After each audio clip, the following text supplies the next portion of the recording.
கோலத்திலே சண்முகா அண்டும் வினைகளை விரட்டி குலம் காக்கும் தெய்வமே சண்முகா சன்னிதானம் அதை குளிர்ச்சி தரும் தென்றலிலே மகிழ்ச்சியுடன் விண்ணதிலே பறக்கும் உந்தன் சேவர் கொடிய மனத்தளர்ச்சியின்றி தன்னை மறந்து மலர்ச்சியுடன் தனிகையில் நடம் புரியும் தோகை மயிலே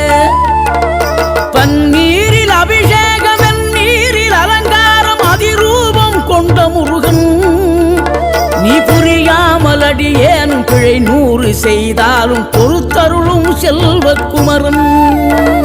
பொய்யார மயிலேறும் காட்சி எழியாவும் ஒளி வீசும் தெய்வாம்சமே பொய்யான என் வாழ்க்கை புவி மீது நிலையாக அருள் செய்ய வர வேணுமே நீ அருள் செய்ய வர